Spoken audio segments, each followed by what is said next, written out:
Number 34، صدقہ کریں اور دنیا میں بدلہ پائیں۔ ہمیں ایک بات جو معلوم ہوتی ہے احادیث سے وہ یہ بات کہ جب انسان صدقہ دیتا ہے تو اس کا بدلہ آخرت میں تو پاتا ہی ہے، دنیا میں بھی پاتا ہے۔ صحیح مسلم کی روایت ہے، ایک شخص یہ کہتا ہے کہ میں جا رہا تھا، آپ صلی اللہ علیہ وسلم نے یہ بات بیان فرمائی۔ آپ نے فرمایا کہ اس نے ایک آواز سنی کہ بادل کو یہ حکم دیا گیا کہ جاؤ فلاں جگہ پر فلاں شخص کا باغ ہے، اس پر جا کر پانی برساؤ۔ یہ شخص کہتا ہے میں نے دیکھا بادل جا رہا ہے تو میں بھی پیچھے گیا۔ میں پیچھے گیا اور میں پہنچا ایک جگہ پر اور اس باغ سے خوب پانی برسا، بادل سے پانی برسا ایک جگہ پر، اور وہاں سے ایک نالی بنی اور نالی سے پانی جاتے ہوئے ایک باغ کے اندر پہنچ گیا۔ میں باغ کے اندر گیا تو دیکھا ایک شخص تھا، وہ باغ کے اندر کام کاج کر رہا تھا۔ میں نے اس کا نام پوچھا کیوں پوچھتے ہو؟ میں نے کہا نہیں ویسے پوچھتا ہوں۔ اس نے نام بتایا تو یہ وہی نام تھا جو میں نے ایک آواز سنی تھی کہ جا کر فلاں کے باغ پر پانی برساؤ۔ تو اس نے کہا اے اللہ کے بندے، تو بڑا ہی نیک انسان ہے، میں نے خود آواز سنی کہ بادل کو حکم ہوا کہ وہ تیرے باغ پر پانی برسائے، آخر تو بتا تیری زندگی میں کیا وصف ہے کہ اللہ رب العزت نے بادل کو تیرے لیے مقرر کیا جو صرف تیری زمین پہ برسا، کہیں اور نہ برسا، اور اللہ نے تجھے ایسا خوبصورت باغ عطا فرمایا۔ اس شخص نے کہا اس باغ سے جتنی آمدنی ہوتی ہے میں اس کے 3 حصے کرتا ہوں۔ سب سے پہلا حصہ پورا اللہ کے راستے میں دیتا ہوں، مال کے 3 حصے کرتا ہوں۔ ہم تو 40واں نہیں دیتے، 40 روپے میں 1 روپے دینے کی بات آتی ہے تو لیت لعل کرتے ہیں، اللہ کے نام پر دینے کی بات آتی ہے جیب میں سکے تلاش کرتے ہیں، کوئی رب کے نام پہ مانگتا ہے کہتے ہیں معاف کرو۔ قرآن کہتے ہیں وَأَمَّا السَّائِلَ فَلَا تَنْهَرْ، جو مانگنے آئے اسے کبھی جھڑکو نہیں۔ حضرت جابر بن عبداللہ فرماتے ہیں کہ نبی اکرم صلی اللہ علیہ وسلم کے دروازے پہ نہیں کوئی آیا، ما سئل رسول اللہ صلی اللہ علیہ وسلم شیئا قط فقال لا، کبھی ایسا نہیں ہوا آپ سے کسی نے کچھ مانگا ہو اور آپ نے نہ دیا ہو، کبھی ایسا نہ ہوا کہ آپ سے کچھ مانگا ہو آپ نے نہ دیا ہو، آپ نے ہمیشہ دیا ہے۔ گھر میں نہیں تھا، کسی اور صحابی کی طرف بھیجا، ان سے کہا ان کے ساتھ تعاون کرو، لیکن آپ نے کبھی سائل کو خالی ہاتھ نہ لوٹایا۔ تو اس شخص نے کہا کہ میں جب باغ کی آمدنی ہوتی ہے، باغ کا سب سے پہلا حصہ 1/3 اللہ کے راستے میں دیتا ہوں، 1/3 مال اپنی بیوی بچوں کے لیے رکھتا ہوں، اور 1/3 سے جو آمدنی ہوتی ہے وہ اسی باغ پہ دوبارہ خرچ کرتا ہوں اور اپنے رشتہ داروں پر۔ تو دیکھیں وہ اللہ کے راستے میں دیتا تھا، تو حدیث سے ہمیں کیا سبق ملا کہ اللہ نے اس کے باغ کی حفاظت بھی کی، اور اس کے باغ کے لیے اللہ نے بادل کو مقرر بھی کیا، اور وہ بادل اسی کی زمین پہ برسا۔ آج جو ہماری کھیت خراب ہو جاتے ہیں، ہمیں کھیت سے فائدہ حاصل نہیں ہوتا، ہم اللہ کے نام کا حصہ نہیں نکالتے۔ 10واں حصہ دینا ہوتا ہے عشر، لیکن وہ 10واں حصہ بھی آج ہم نہیں دیتے۔ پھر اسی لیے آج دیکھیں فصلیں بالکل تیار تھیں، ٹڈیاں آئیں اور فصلوں کو کھا کے چلی گئیں۔ چند مہینے پہلے آپ نے اخبارات میں پڑھا ٹڈیوں کے ذریعے لوگوں کا لاکھوں روپے کا نقصان ہو گیا۔ جب انسان رب کے نام کا پورا حصہ نکالتا ہے، اللہ اس کے مال کی حفاظت کرتا ہے۔ مکافات عمل میں ڈاکٹر عبدالغنی فاروق نے واقعہ لکھا، ایک شخص کی زمین تھی، ہمیشہ اس سے پھل آتے تھے، اس کی زمین میں کبھی نقصان نہیں ہوتا تھا۔ ایک دفعہ ایسے ہوئے کہ ایک چوہے کی مانند کوئی جانور علاقے میں آ گئے، اور وہ آتے باغوں میں گھومتے ساری فصلوں کو خراب کر دیتے، لوگ مارتے تو مرتے نہیں، ایک مارتے دوسرے آ جاتے، سب لوگوں کی فصلیں اس نے خراب کر دی۔ لیکن ایک شخص کی فصل کو کچھ نہ ہوا، اور اس کے فصل کے اندر کہیں سے 2 بلے آ گئے، بڑے بڑے خوبصورت سے بلے تھے۔ ایسا چوہا، اس قسم کا جانور جو آتا، یہ سامنے کھڑے ہوتے، حملہ کر کے اسے مار دیتے، اندر باغ میں داخل ہی نہ ہونے دیتے۔ علاقے کے سارے لوگوں کی فصلیں تباہ ہو گئی، اس کی فصلیں ویسے ہی لہلہا رہی۔ لوگوں نے آ کر پوچھا بھائی تو نے سیکورٹی کا انتظام کہاں سے کیا؟ تیرے باغ کو کچھ نہ ہوا، ہمارے باغ چلے گئے۔ اس نے کہا میں نے تو کوئی انتظام نہ کیا۔ کہا یہ بلے کہاں سے لائے؟ اس نے کہا اللہ کی قسم میں نے ان کو کبھی پہلے دیکھا ہی نہیں ہے، کہاں سے آئے ہیں مجھے کوئی پتہ نہیں ہے، نہایت خوبصورت ہے۔ اور جس دن اس نے اپنی فصل کاٹی تو وہ بلے چلے گئے، تو اللہ نے اس کے فصل کی حفاظت کے لیے غیب سے انتظام کر دیا۔ ہر چیز پر قادر تو اللہ ہے۔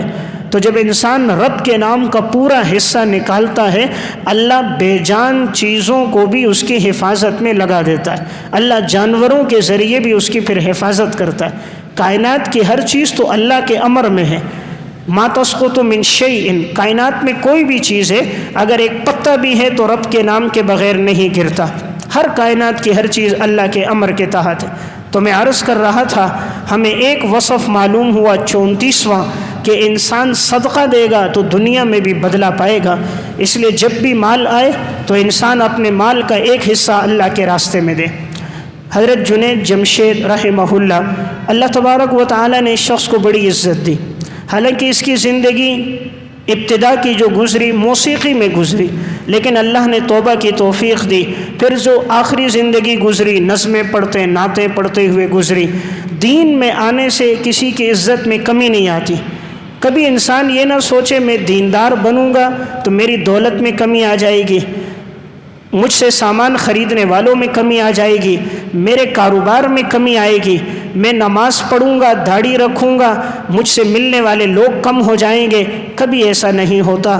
جو دین پر آتا ہے اللہ اسے سب سے بڑی عزت دیتا ہے۔ اللہ نے کیسی عزت دی، شاید تاریخ میں ہم نے نہیں سنا، کراچی کی تاریخ میں اتنا بڑا کسی کا جنازہ ہوا ہو جو حضرت جنید جمشید رحمہ اللہ کا جنازہ ہوا۔ حالانکہ اداکار تو بہت سے مرتے ہیں، ان اداکاروں کے جنازوں میں ایک صف بھی نہیں ہوتی، معلوم ہی نہیں ہوتا جنازہ کس نے پڑھایا، آنے والے کون تھے، نہ میڈیا میں کوریج کوئی پوچھتا ہی نہیں ہے، نہ ان کے جنازوں میں چند ایک لوگ نظر آتے ہیں۔ دین پر آیا اللہ نے کیسی عزت دے دی، اتنے لوگوں کا جمگٹھا تھا، تا حد نگاہ سر ہی سر نظر آ رہے تھے۔ تو دین میں آنے سے اللہ عزت بڑھا دیتا ہے۔ میں واقعہ جو سنانا چاہ رہا ہوں ان کی زندگی کا وہ یہ ہے کہ جب یہ اس طرف آئے تو انہوں نے اپنے کپڑے کی تجارت شروع کی۔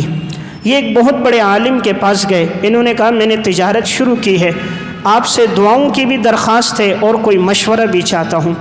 انہوں نے دعائیں بھی ان کے لیے کی کہ اللہ ان کے رزق میں برکت دے۔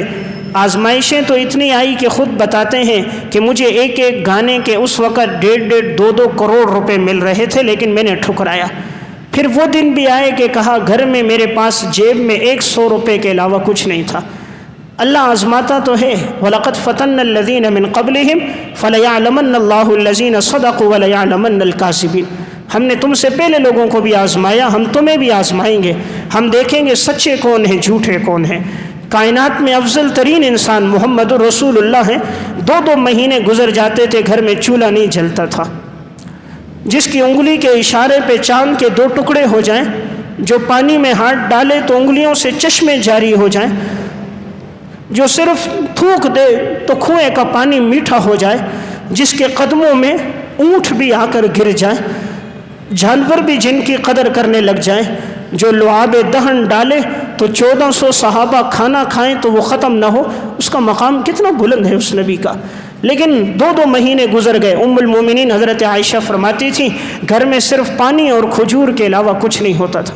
یہ امت کو درس دینا تھا، ورنہ آپ صرف انگلی کا اشارہ کرتے اللہ احد کے پہاڑوں کو سونے کا بنا دیتا۔ امت کو بتانا تھا فقر پہ آ جانا، پیٹ پہ پتھر باندھ لینا، سود نہ کھانا، اپنی اولاد کو پیاس کھلا دینا، حرام نہ کھلانا، اپنی اولاد کو بھوک میں رکھ دینا، رشوت کا مال نہ کھلانا، بھوک کی حالت میں سو جانا، دوسرے کے مال پہ حملہ نہ کرنا، دوسروں کی جائیدادوں پہ قبضہ نہ کرنا، یتیم کا نوالا نہ کھینچنا، بیواؤں کی زمینوں پہ غصب نہ کرنا۔ تو میں عرض کر رہا تھا آپ کی زندگی ہمارے لیے ایک دلیل ہے۔ تو جنید جمشید پر حالات ایسے بھی آئے تو پھر اس نے ان عالم سے مشورہ کیا، انہوں نے کہا کاروبار شروع کرو گے، تمہارے ساتھ کوئی ہے؟ کہا ایک میرا پارٹنر ہے۔ کہا تم 3 ہو گئے، ایک تم، ایک تمہارا پارٹنر، تیسرا تمہارے ساتھ تمہارا اللہ ہے۔ جتنا نفع ہوگا اس کے 3 حصے کرنا، ایک اپنے لیے رکھنا، ایک اپنے پارٹنر کو دینا، ایک حصہ خدا کے نام پر دینا، اللہ تمہیں دنیا میں چمکا دے گا۔ تمہاری تجارت کو ایسا بڑھائے گا کہ اس کی مثال نہیں ملے گی۔ حضرت جنید جمشید خود کہتے تھے کہ میں نے اس پر جب عمل کیا، جتنا نفع ہوتا میں 3 حصے کرتا، ایک اپنا، ایک ساتھی کا، ایک اللہ کے راستے میں دیتا۔ اللہ نے اتنا دیا، اتنا دیا، اتنا دیا۔ خود کہتے جب میں حج کے لیے گیا تو جن خیموں میں ہوتا تھا وہاں بھی جے لکھا ہوتا، یعنی ہماری کمپنی کی بنے ہوئے کپڑے، ہماری کمپنی کی بنی ہوئی مصنوعات وہاں پہ بھی موجود تھی۔ کہا میں یورپ بھی پہنچا، برطانیہ بھی پہنچا، وہاں بھی میں نے دیکھا۔ تو جب انسان رب کے نام پہ دیتا ہے تو اللہ مال کو بڑھاتا ہے۔ ما نقصت صدقۃ من مال، صدقے سے مال گھٹتا نہیں ہے۔ دنیا کے سارے دانشور یہ کہیں گے صدقہ دینے سے مال کم ہوتا ہے۔ کائنات کا سب سے ذہین، سچا، امانت دار، دیانت دار انسان نبی آخر الزمان کہتا صدقے سے مال کم نہیں ہوتا۔ ہمیں اپنی عقل پر ایمان نہیں، پیغمبر کی وحی پر ایمان ہے۔ ہماری عقل دھوکہ دے سکتی ہے، کائنات کے سائنسدان جھوٹ بول سکتے ہیں، وما ينطق عن الهوى ان هو الا وحی یوحى، نبی کی زبان سے وحی کے علاوہ کچھ نہیں نکلتا۔ تو آپ نے فرما دیا کہ جو اللہ کے راستے میں دے گا اس کا مال کم نہیں ہوگا۔ قرآن کہتا ہے یمحق اللہ الربا ویربی الصدقات، اللہ فرماتا ہے ہم سود کو مٹا دیتے ہیں اور ہم صدقات کو بڑھاتے ہیں۔ ہم سود کو مٹاتے ہیں، ہم صدقات کو بڑھاتے ہیں، اس لیے صدقے کا مال بڑھتا ہے۔ تو میں نے 34ویں بات عرض کی، صدقے کا بدلہ انسان دنیا میں بھی پاتا ہے، آخرت میں تو ہے ہی، دنیا میں بھی اس کے اثرات ہیں۔ نمبر 35، بے زبان جانوروں پر ترس کھانا چاہیے۔ ہمیں حدیث سے ایک سبق یہ بھی ملتا ہے، جو جانور بے زبان ہے، وہ ہماری طرح بول نہیں سکتے، ان پر انسان ترس کھائے، رحم کھائے، ان پر انسان ظلم نہ کرے۔ اس پر دلیل صحیح بخاری کا ایک واقعہ ہے کہ رسول اللہ صلی اللہ علیہ وسلم فرماتے ہیں کہ ایک شخص گزر رہا تھا ایک کنویں کے کنارے کے پاس سے، تو اس نے دیکھا کہ ایک کتا پیاس کی وجہ سے زبان باہر ہے، گیلی مٹی کو چاٹ رہا ہے۔ تو اس نے اپنا چمڑے کا موزہ نکالا، پانی لیا اور اس کو پلایا۔ اللہ کو یہ عمل پسند آیا کہ اس نے میرے مخلوق پہ ترس کھایا، اللہ رب العزت نے اس عمل کے بدلے اس کی مغفرت کر دی۔ اسی طرح کا واقعہ حدیث میں یہ بھی آیا کہ ایک عورت جس کی زندگی فسق و فجور میں گزرتی تھی، بے حیائی میں گزرتی تھی، لیکن ایک دن کنویں کے پاس سے گزری اور ایک کتا پیاس کی حالت میں تھا، اس نے اپنے چمڑے کے موزے میں پانی نکال کر پلایا، اللہ نے اس عمل پر اس کی مغفرت کر دی۔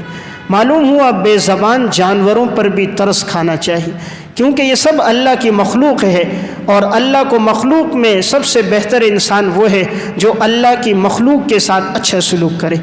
رزق تو اسے اللہ ہی دے گا، ہم اس کے لیے اگر سبب بن جائیں گے، ہم اس کے لیے اگر ذریعہ بن جائیں گے تو شاید یہ ہمارے لیے نجات کا ذریعہ بن جائے۔ اگرچہ اسلام نے اجازت دی ہے کہ کوئی جانور اگر تکلیف دے، نقصان پہنچائے تو اسے مارنے کی اجازت ہے، لیکن جلانے کی اجازت نہیں۔ کسی بھی حشرات الارض کو، کسی بھی جانور کو جلانا جائز نہیں ہے۔ جلا صرف اللہ صرف سزا دے گا آگ کے ساتھ، بندہ کسی کو آگ کی سزا نہیں دے سکتا۔ ویسے اگر کوئی جانور نقصان دے تو اس کے مارنے کی اجازت ہے، لیکن بے زبانوں پہ جتنا ترس انسان کھاتا ہے اللہ رب العزت پھر اس کی مدد بھی کرتا ہے۔ حدیث میں ایک واقعہ آتا ہے، آپ نے فرمایا میں نے ایک خاتون کو جہنم میں جلتا دیکھا۔ پوچھا گیا کیوں یا رسول اللہ؟ آپ نے فرمایا اس نے بلی پالی اور بلی کو باندھ کے رکھا، نہ اس نے اس کے آگے کھانا ڈالا، نہ پانی ڈالا، نہ اسے کھلا چھوڑا کہ وہ خود کھاتی پیتی، اور وہ بلی تڑپ تڑپ کے مر گئی۔ اللہ نے اس کی وجہ سے اس عورت کو جہنم میں ڈال دیا۔ تو بے زبانوں پہ ترس کھانا چاہیے۔ اگر اللہ نے انسان کو وسعت دی ہو، ایسے جانوروں کے اوپر بھی انسان خرچ کرے، ایسے جانوروں کو بھی کھلائے، ان کی آہ سے بھی بچے۔ مکافات عمل میں انہوں نے ایک واقعہ لکھا، گوندلوں کا ایک شہر تھا، وہاں کے لوگ بڑے نوجوان اور طاقتور ہوتے ہیں۔ یہ 1901 عیسوی کا واقعہ ہے، آج سے تقریباً 120 سال پہلے۔ اس علاقے کے اندر ایک نوجوان تھا، اللہ نے اس کو بڑی طاقت بھی دی تھی، بڑا قداور تھا، جسم اس کا بڑا فربا تھا۔ راستے میں گھومتا تو اس کے ہاتھ میں ہتھیار ہوتے تھے، ہتھیار سجا کے گھومتا، اکڑتا ہوا چلتا تھا، تکبر کی اس کی چال تھی۔ ایک دفعہ یہ جا رہا تھا تو ایک کتیا لیٹی ہوئی اور اس کے 2 بچے اس کا دودھ پی رہے تھے۔ اب بچوں نے بھی اسے کچھ نہ کہا، کتیا نے بھی اسے کچھ نہ کہا، لیکن یہ گزرتے ہوئے دیکھا تو اس کو غصہ آیا، یہ بیٹھی ہوئی کیوں ہے، یہ لیٹی ہوئی کیوں ہے، یہ کھڑی کیوں نہیں ہوئی، دنیا میرا استقبال کرتی ہے، اس نے کیوں نہیں کیا، اس نے میری طرف آنکھیں کیسے کھول دیں۔ جب انسان کے دل میں فرعون ہوتا ہے، جب دل میں شیطان ہوتا ہے تو رحم ختم ہو جاتا ہے۔ جب دل سخت ہو جاتا ہے تو پھر انسان کو نہ انسانوں پہ رحم آتا ہے نہ جانوروں پر۔ یہ جہنمیوں کی صفت ہوتی ہے دل کا سخت ہونا، مومنین کی صفت ہوتی ہے دل کا نرم ہونا۔ تو انسان جب بدبخت ہوتا ہے تو قسوۃ القلب، دل سخت ہو جاتا ہے، جمود العین، آنکھوں سے آنسو نہیں بہتے، طول العمل، اس کی امیدیں بڑی لمبی لمبی ہو جاتی ہیں، الحرص علی الدنیا، دنیا کا حریص بن جاتا ہے، دنیا کے پیچھے بھاگتا رہتا ہے۔ اور جب نیک بخت ہوتا ہے تو اللہ رسول دین کا تذکرہ سن کر آنکھوں سے آنسو بہنے لگ جاتے ہیں، دل بڑا نرم ہوتا ہے، جس کو پریشانی میں دیکھتا ہے تو اس کا دل نرم ہو جاتا ہے، آخرت کی طرف کوشش کرتا ہے، اس کی آرزوئیں کم ہوتی ہیں۔ تو اس شخص نے اس کتیا کو دیکھا تو تیز دھار آلہ تھا، وہ جو زور سے مارا تو کتیا وہیں مر گئی۔ اب اس کے 2 چھوٹے سے بچے تھے، وہ اپنی ماں کے ارد گرد گھومنے لگے اور یہ خوش ہو کر گیا، دیکھتا رہا، ہنستا ہوا چلا گیا۔ چند دن ہی کیا گزرے تھے کہ اس کی اپنے چچا زاد بھائی کے ساتھ لڑائی ہو گئی۔ جب لڑائی ہوئی تو اگلے دن اس کو کسی اور نے قتل کر دیا، اور اس کے چچا زاد بھائی کو قتل کرنے کسی نے اس کی لاش دریا جہلم میں ڈال دی۔ لاش ڈالی گئی تو اللہ کا کرنا کہ وہ پانی کے بہاؤ سے وہ لاش آتے آتے اگلے دن صبح جہاں پر اس شخص کی بھینسیں کھڑی ہوتی تھیں وہاں پر وہ لاش آ کے رک گئی۔ جو اس کے ورثہ تلاش کر رہے تھے انہیں پتہ چلا لاش فلاں جگہ ہے، وہ ادھر آئے تو ان کو شک ہوا کہ اس نے فلاں دن اس سے لڑائی کی تھی، لگتا ہے اسی نے مارا ہے، کہ لاش بھی اس کی بھینسوں کے پاس ہے، اس کی زمین کے پاس موجود ہے، لڑائی بھی اس نے چند دن پہلے اس سے کی ہے۔ انہوں نے اسی پر مقدمہ دائر کر دیا، FIR کٹا دی۔ یہ کہتا رہا میں نے قتل نہیں کیا، لیکن کسی نے بات نہ مانی۔ مقدمہ چلا، چند مہینوں بعد اس کے لیے پھانسی کی سزا ہو گئی۔ اب جس دن اس کو پھانسی دینی تھی، یہ رات کو جب سویا ہے تو کیا دیکھتا ہے، اچانک اس کی آنکھ جو تھوڑی دیر کے لیے لگی تو دیکھتا ہے آسمان سے نیچے ایک زنجیر آ رہی ہے، اور وہ زنجیر کو یوں دیکھنے لگا تو قریب میں وہی کتیا کھڑی ہوئی تھی جو اس کو دیکھ رہی تھی، اور وہ دونوں بچے زنجیر کے پاس کھڑے تھے۔ تو گویا کہ انہوں نے زبان حال سے بتایا کہ یہ آسمان سے زنجیر تیری پکڑ کے لیے آ گئی، تیری پھانسی کے لیے آ گئی، اور یہ سزا اس لیے کہ تو نے اس بے جان پر بیجا ظلم کیا۔ تو اس نے اگلے دن لوگوں کو یہ خواب سنایا، اس کے بعد اس کو پھانسی دے دی گئی۔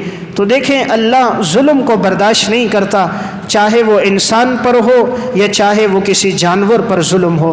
تو گویا 35واں سبق ہمیں یہ ملتا ہے کہ بے جانوں پر بھی ظلم۔ نمبر 36، نزول قرآن کے وقت آپ صلی اللہ علیہ وسلم کی کیفیت کیا ہوتی تھی۔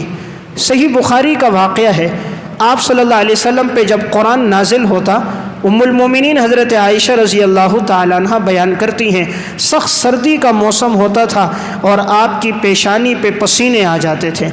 یعنی قرآن اتنا بھاری ہے، قرآن اتنا وزنی کلام ہے کہ آپ صلی اللہ علیہ وسلم سے زیادہ تحمل مزاج شاید دنیا میں کوئی ہو، لیکن جب آپ پر قرآن نازل ہوتا تھا تو قرآن کریم کی ہیبت کی وجہ سے آپ صلی اللہ علیہ وسلم پر سخت سردی میں پسینے آ جاتے۔ اللہ رب العزت فرماتے لو انزلنا هذا القرآن على جبل لرأيته خاشعا متصدعا من خشیۃ اللہ، اگر اللہ اس قرآن کو پہاڑ پہ نازل کرتا تو اللہ کے خوف سے پہاڑ کے ٹکڑے ٹکڑے ہو جاتے۔ پہاڑ اللہ کے قرآن کو برداشت نہ کر سکتا۔ قرآن کریم اتنا وزنی کلام ہے، لیکن ہم نے قرآن کی قدر نہیں کی، اس لیے آج ہمیں قرآن کی کیفیات کا، قرآن کی لذت اور چاشنی کا، قرآن کے سکون اور اطمینان کا پتہ نہیں۔ آج کا نوجوان کہتا ہے روح کی غذا موسیقی ہے۔ اس اللہ کے بندے نے کلام کو پڑھا کب؟ اس نے قرآن کے معانی کو سمجھا کب؟ اسے کیا معلوم قرآن میں کتنی بلاغت، کتنی فصاحت ہے، ورنہ زبان پہ کبھی یہ جملہ نہ آتا۔ قرآن کریم تو وہ کلام روح المعانی میں ہے۔ ابن مقنع عیسائی گزرا ہے، اس نے کہا تھا میں قرآن کا مثل لکھوں گا، بہت بڑا فصیح اور بلیغ انسان تھا۔ قرآن کا مثل لکھنا اس نے شروع کیا۔ ایک دن کہہ رہا ہے میں اٹھ کے باہر نکلا تو میں ایک گلی سے گزر رہا تھا تو میں نے دیکھا کہ ایک بچہ قرآن پڑھ رہا ہے اور قرآن کریم کی یہ آیت پڑھ رہا ہے، قال سآوی الی جبل یعصمنی من الماء، قال لا عاصم اليوم من امر الله الا من رحم وحال بينهما الموج فكان من المغرقين وقيل يا ارض ابلعي ماءك ويا سماء اقلعي وغيظ الماء وقضي الامر واستوت على الجود وقيل بعدا للقوم الظالمين۔ قرآن کی ان آیات میں اتنی بلاغت، اتنی فصاحت ہے کہ اس نے فوراً اپنے کاغذوں کو پھاڑا اور کہا واقعی قرآن کا مقابلہ نہیں ہو سکتا۔ تو قرآن کریم میں اللہ نے بڑا اعجاز رکھا۔ تو آپ صلی اللہ علیہ وسلم پر جب قرآن نازل ہوتا تو آپ پر پسینے آ جاتے۔